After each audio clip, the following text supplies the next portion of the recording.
Hi there, my name's Jamie Keane, I'm the lead game designer on Far Cry 3 and you're watching Platform32. Did I ever tell you the definition of insanity? Nah, probably not. I'm too busy talking about video games normally. Yep, not much variety from me, I'm afraid. So anyway, welcome to the second part of my Ubisoft Summer Seaside Spectacular feature.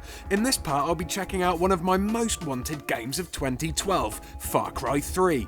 I was a huge fan of the original Far Cry for its online multiplayer. The amazing level editor meant that there were tens of thousands of user-created maps to download and explore, and for every 10 utterly awful maps you played, you always came across a map which totally blew you away in terms of design and originality. The same thing happened for Far Cry 2, but this time on a bigger, better scale thanks to the improved editor. And because of this, you could spend countless hours online without getting bored by repetitive maps. Classy. Understandably then, I'm super buzzed about Far Cry 3, so I barged and elbowed my way through the crowds at the press event to grab an interview with Jamie Keane, the lead game designer of Far Cry 3. Jamie, Far Cry 3, multiplayer, level editor, tell me all about it. Right now we're still super focused on single player, so that's really what we're talking about today. Bugger. Okay, fair enough, Jamie, but I have to say one thing. If there is no level editor this time around, I will go mental. Now, luckily for me, Jamie was more than happy to talk about the single-player campaign, which, as you can see from this gameplay footage taken from the recent E3 press demo, is looking absolutely stunning. So, what's the story this time around, and does it tie in with either of the previous two Far Cry games? Far Cry 3, basically you're playing a character called Jason Brody.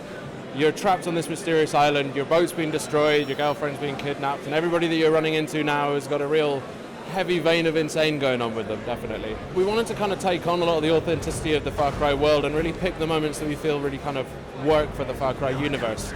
So we've taken a lot of the settings from Far Cry 1 in terms of the kind of the overall feel of the place that you're in, kind of combine that with the kind of the grittiness of Far Cry 2, and then lace that really heavily with the kind of the character and narrative that we want to bring to the table, where you feel this is a much more human scale thing. This isn't something where you're going to be, saving the universe from invading aliens or anything like that. This is going to be much more about you can make it through this world, and that's enough of a win for you. So it's you against an army of psychos on a crazy island somewhere? I like those odds. Setting the game on a remote island in the middle of nowhere is pretty cool for two reasons. Firstly, the sense of isolation and the knowledge that no one will be coming to help you will make your situation much more terrifying, and as a result the game will feel infinitely more intense and exciting. And secondly, it means the game will again be a huge open world experience. At least I think it will be open world. Will it, Jamie? Yeah, this is going to be a bona fide open world experience. The open world environments, they're really deep in the Far Cry DNA, and that's absolutely something that we want to be hitting as well for Far Cry 3. We want you to be able to decide, okay, I want to engage with the action now, or now I want to go off and explore the world. Great stuff. So, like in the previous games, will we be able to tackle the missions however we want, with whatever weapons we can lay our hands on? I think we want players to kind of feel that it's basically up to them the way they want to approach a situation. Yeah, you're going to find weapons out in the world, and you're going to be able to find upgrades and upgrade the weapons that you're using, but it's going to be really up to the player. He decides how he engages with any situation tactically. If he wants to go more stealthy, he can go more stealthy. If you want to go more action oriented, it's kind of up to you. And we want to make sure that everything is kind of supported, both in terms of the AI, player progression. Everything will kind of let you play the game that you want to, the way you want to play it. Oh, nice. So, as it's open world, will there also be mini missions to go along with the main campaign story? There'll be I think there'll probably be a little bit of both. Yes, there's going to be a kind of a main narrative arc, definitely, and then there'll be side missions too, and then there'll be kind of things that you're going to pick up from the world itself. There's going to be areas where you're going to find out a little bit more about what's happening in the universe as a whole. Things that are going to kind of give you a little bit of a history about what's been happening on the island. This isn't just some island that's kind of sprung up out of the ocean. There's been a lot that's gone on over there over time, and so that's something that we really want to kind of give the player a sense of. This place has been doing this to people for quite a long time. Now that's really cool. I love the idea of missioning off, exploring the island and stumbling across something really insane. It'll be like Lost. I wonder if there'll be polar bears. Should have asked that, I guess, but I didn't.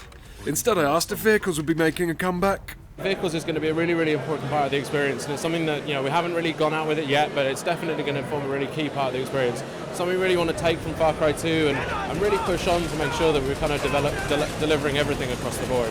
Far Cry 2 had groundbreaking dynamic fire physics, which meant it would spread and burn the surrounding areas at random, just like real fire does. And because of this, a clever player could use this to give them a tactical advantage when assaulting enemies' bases.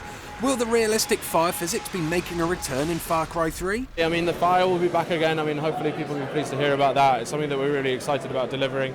So yes, there's going to be fire stuff. Again, the kind of things from Far Cry 1, like thinking about the swimming in the world, we really enjoyed that. We were all kind of sitting down and it's like, yeah, the swimming went really, really well. So you're going to get much more of a sense of that, where, you can kind of dive underwater, swim around the back and take these guys by surprise. So it's going to be things like that we really want to kind of grow on and improve from the previous versions. Thanks, Jamie. Finally, when will us gamers get to experience Far Cry 3 in the comfort of our own homes? We're coming in 2012, we're coming on PC, Xbox 360 and PS3. So, there you have it. Far Cry 3's campaign mode is looking like it will be absolutely stunning, and chatting to Jamie has only amplified my excitement for the game.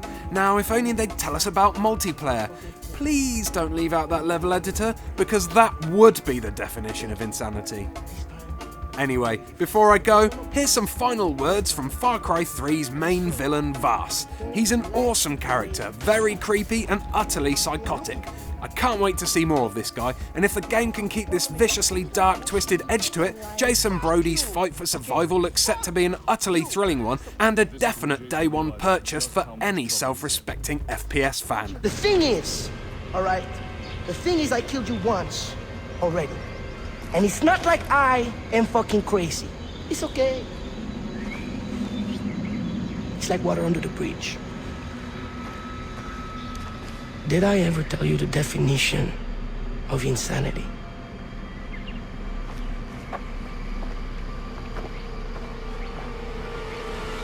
Jesus.